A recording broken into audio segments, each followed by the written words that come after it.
Bit of a somber mood this video. Question, audience. If there ever was allegedly to be a reason for you to put your child into that eternal rest, could you find one?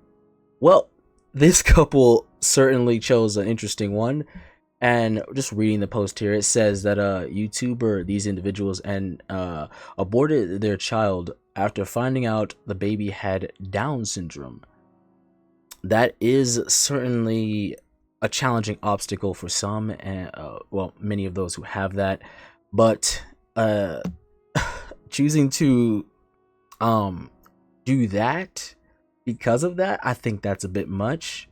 But let's see. They cited that they chose to the baby after deciding that he and his wife did not want to be inconvenienced with a child with Down syndrome.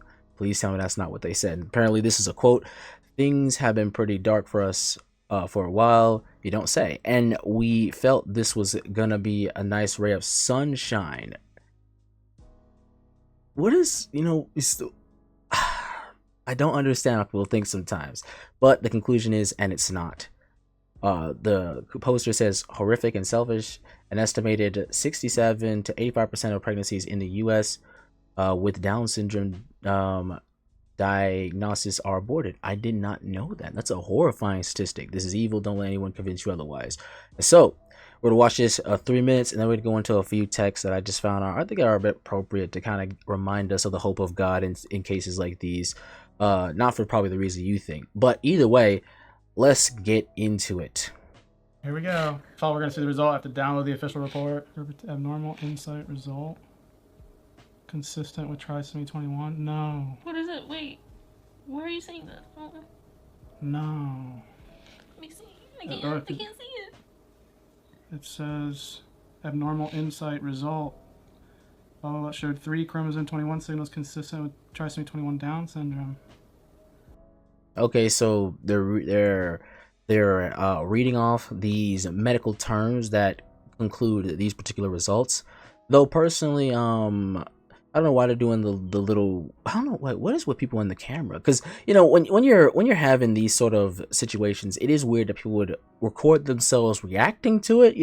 Reaction videos like mine are just, okay, I'm reacting to individuals, so I guess it's reactionception now. But like, I'm not gonna sit up here and just like if I was to get diagnosed with a horrible disease or whatever, just read it on camera like this. What is with people these days? I have no idea. But not to pause it for too long or pause it too much. Let's keep going. Genetic counseling is recommended. Pattern consistent with trisomy 21. And the tears.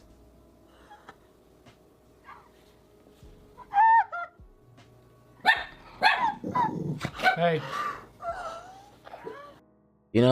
Side note, W good boy. You see, he's like man's best friend. He sees people crying and people and his master unpleased, and he immediately wants to defend them. I do love our good boys out there. Shout out to all the dogs of the world, always being so good.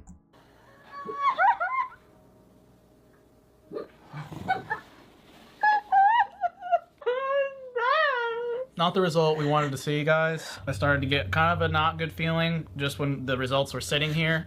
That's why I didn't want to open them. I started to feel really uncomfortable about it. Just kind of in shock, like, truly. We talked before this, guys, about what would we do if we confronted this scenario. Oh, so this was a premeditated action. Well, that's interesting. Because this was the more likely scenario. We talked about terminating the pregnancy. Obviously, things could change because this is traumatic, like very traumatic. And I know you guys even watching this, this is traumatic for the whole community. I'm sorry, just the way he's talking about the end of his future son or daughter. Like, he's talking about like, oh, it sucked that I hit a curb last week, or like the trash bags got a little hole in it. It got some like you know what I'm saying? It's like it's just so mundane. I'm sorry. Maybe this is probably too critical of reactions, but I mean, I would think you'd have a bit more emotion about your child, I think now that we have a definitive result, we'll talk with these counselors and we're going to have some hard conversations. Typically, if the initial FISH result shows trisomy 21, the final full karyotype or microarray Counselors? That ChatGPT ain't no counselor. What the world? Analysis also confirms it in more than 99% of cases. It's just all very overwhelming and confusing to navigate. Ashley is almost halfway through this thing. Not saying we force it, but like the kid seemed healthy, and there's been stories of where the kid comes out and is like super functional, and so it's like I don't know. There's just a lot to digest, and we're not really going to be doing that in this video. We just wanted to let you guys in on what the results were. Where's your head at? Just sad.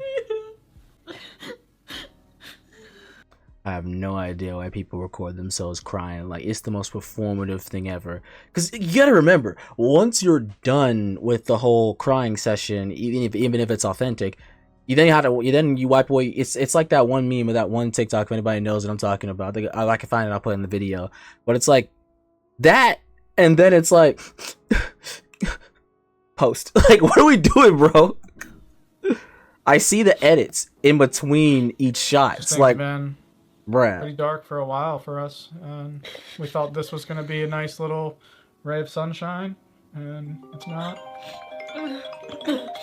Okay, so the statement is not in the context of the end of their child. It is in the context of finding out the results. Okay, I'm glad we got that figured out, because I was like, please don't tell me that's the quote that they thought the abortion would help. No, okay, all right, glad we got that covered, because my first thought was, ooh, that's okay. So they're not that monstrous, but there is some dehuman like classifications that might have to be had about, you know, you treating your child this way. Sorry to be crying, dude. It's a lot. Oh man. I bought boy clothes. Oh, they got multiple dogs. Sure that I was sitting here. I had the nursery picked out. I was ready. He was ready. Why are we talking like he's already, like the child's already gone? If y'all just found out the results, brother, like that's crazy. The start of our journey, you know, of just trying to start a family. This is how it starts. I know it's hard to look at like silver linings, but I mean the fact that you can get pregnant is good. We weren't sure, and it was. So, not side note, like now that you're sure. Like you gotta wonder the hypothetical. Okay, so what happens in the future? Say, you have another pregnancy, and this happens again. So are you just gonna keep having abortions until you have what is considered a quote unquote normal child? I guess. And then it's like you gotta wonder, like all those individuals with Down syndrome. It's like, is this society's perspective toward individuals with differing medical complications? Like, diabolical stuff here. Let's get these last few seconds and we'll go look at some comments and talk about some scripture. It was instant. We don't know why this happens. Maybe it is a birth control over a decade. Maybe it is just random genetic sequencing and it glitches. Birth control over a decade. You know, somebody in Capitol Hill does need to look into that, because you know, like all these individuals kind of manipulating their body, you know, putting themselves on birth control, you know, putting different chemicals in their body. I wonder if that does have an effect on the future pregnancies that they may desire to have, given that they've restricted themselves in some ways to avoid this type of outcome with the people that they just want to have little fun times with. I do wonder. We should start a petition as a community to look into that, because yes, I feel like the results will surprise everybody. You know, just like cancer cells, like sometimes it's just we don't. And so that's the end of the clip. And maybe there's more to it. I don't know these guys, but what do you guys think about just the reasoning, the logic behind this? I don't know, but I'm gonna go look in some of these comments. This first comment says supporting them 100%. 100. That's kind of crazy. You know, in life, even the most trustworthy of things, people often give that 99, that 98, that 90, you know, just a little bit of area of, okay, I'm still have my doubts. But 100%, that's like worship right there. And I assume he's exaggerating himself, hopefully, but like to 100% support anybody but the Lord Almighty and every decision he's made is crazy. Anyways, they are honest about wanting a ray of sunshine, but realize they couldn't handle it. Better to make the hard call early than struggling for life. Wow. This is the way we see childbirth these days. Parenting special needs isn't for everyone, and that includes me. That last statement is okay though. You know, like parenting is 100% lifetime service. You know, you get like you're pretty much just signing away your responsibility to yourself, because it's not just about you. And I get that, but this is a bit much. Somebody said, what am I supposed to do with a Down syndrome baby? I would have done the same. IDGAF. For those who don't understand what that little terminology means, it's just saying I don't care, with a little bit of curse words in there. Wow.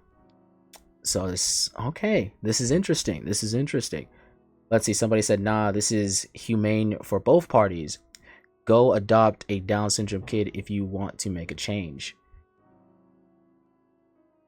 I get what they're getting at, but my first thought is, okay, maybe can we, like, if it's this serious that you could potentially have it, wouldn't the logic say do not engage in this activity if the result is inevitably a child being born? And so instead of just, if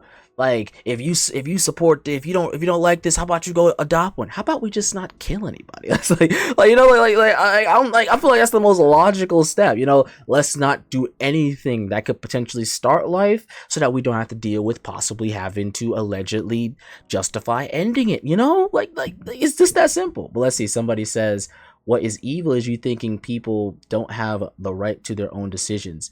Go F yourselves. Interesting. You know, people always take this sort of moral stance to ultimately be like, they're sort of, this is what they're gonna die on.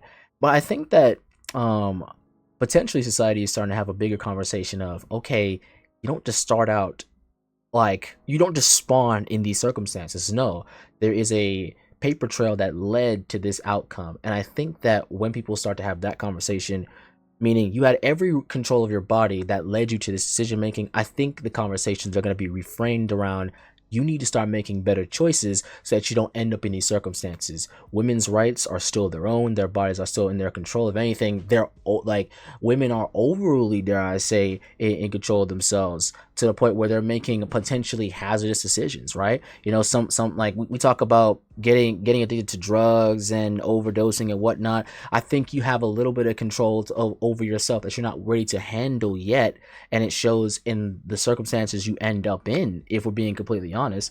Not as if we should restrict you, but that definitely I think there's a potential conversation of education before freedom, you know, like certain freedoms. This is why we have age restrictions on certain things, because we recognize, regardless of your own control, these things kind of potentially alter your control, and we don't want that for you. And so like that perspective, I think, needs to be reworked in the modern era, rather than just said in every type of situation. But let's keep going. Last comment says, filming this is a bit weird, but eugenics isn't evil. That is an opinion. So the filming part, a little weird. Eugenics, that's not evil. That's normal. Okay, let's see. Keeping Down syndrome people in our society. Twitter is diabolical. By treating them like pets so we feel better about ourselves is what's evil. How about just not killing anybody? Like, what's going on? And so it seems that there is let's see, there is a uniformity to the comments, you know. So this person says Down syndrome children deserve life, pass it on. And so right off the bat, there's a bit of uniformity with a little dare I say unpopular opinions in there, saying, hey, maybe we should protect the life. But what is my thoughts? I think you kind of heard me throughout this video kind of tease what I'm thinking about. But you know, my first thought, honestly, genuinely, is I'm so glad that God doesn't think this way when it comes to giving us the right and the ability to breathe on his earth and make our own decision making, as well as choose who lives and who dies when it comes to delivering the gospel. I am so happy that the gospel, the salvation message, is for everybody, because what standard is the best for all people? Grace. And I think that God having his standard be based on his grace is the most hopeful thing that we can have in these situations, because, you know, a lot of us don't deserve good that comes to us, and we show it later, why, with our actions. But Like, again, so glad that God, the Bible says he reigns, he gives rain to the just and the unjust alike. Why? Because he wants to provide for you. And so, speaking on that grace, one of my favorite verses is Ephesians chapter 2, verses 8 through 9. For it is by grace that you have been saved through faith, and this is not of yourselves. It is the gift of God, not based on works, that no one can boast. That's what I love about God. His mercies are grasped through fidelity and faith to him, but most importantly, they're like, it is not because you have the faith to stand, it is because of the person who granted you the grace to have the faith to stand. And I think this is beautiful because, yes, like, this is some deep stuff when it comes to salvation. Famously, when it comes to the idea of God's selection by grace, one of the most famous passages is Romans chapter 9, verses 8 through 13. Though I read the entire chapter, I just chose this selection because when it talks about selecting children for a divine purpose, it is powerful how God shows the pattern in the Old Testament and gives the revelation to those in the New so that we can interpret these events and see the thematic meaning. And it says it, and Paul says it like this. In other words, it is not the children by physical descent who are the children of God, but it is the children of the promise who are regarded as Abraham's offspring. For this is how the promise was stated. It was, at the appointed time I will return and Sarah will have a son. And so, if anybody knows about the idea of Isaac, and I believe Esau, and dare I say their predecessors or their ancestors, what is it, Isaac and Ishmael, the way those two fell in line with in their respective roles is more glorifying God in his decision making rather than their inherent ability. And that is important because, yeah, people make crazy decisions based on what they presume your peak is, and this is one of those situations. It's scary. It's a very dystopian world we live in, and it's like, you got to wonder, maybe some people shouldn't have too much information because they make horrible decisions based on the statistics of what they presume will happen, and it's very terrifying. But nevertheless, let's keep going. Verse 10, not only that, but Rebekah's children were conceived at the same time by our father Isaac. Yet before the twins were born, or having done good or evil, either good or bad, in order that God's promise and election might stand, not by works, but by him who calls, she was told, the older will serve the younger, just as is written, Jacob I loved and Esau I hated. God's divine selection is not based on human ability or aptitude. It is based on his mercy, and he's willing to show mercy to whom he'll have mercy upon. And all that to say, with our agency, I think we got to take a step back and come back to the core and heart of all of God's commandments when having discussions like these, because I think it's very clear this violates both commandments. Because if you love God, you're going to show that love to people, and how you love people is how God commands. And so one of my best ways to show that is Jesus being asked what is the greatest commandment in all the law. This is Matthew 22 verses 36 through 40. He's asked this question, what is the greatest commandment? And Jesus says this, love your Lord your God with all your heart and with all your soul and with all your mind. This is the first and greatest. The second is like it. Love your neighbor as yourself. All the law and the prophets hang on these two commandments.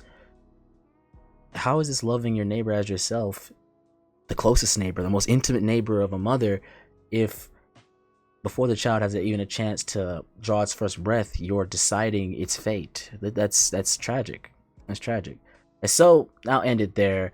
Let me know what you guys think, because I'll say I thank God for his grace, and I thank God in these situations, because listen, I don't know how people feel about ADHD, but apparently I was diagnosed with it, and you gotta wonder, in some circles, if they recognize you have a quote unquote defect of your birth, how will they treat you? I'm glad my mama didn't treat me like that. Side note, I'll tell a small story before I go.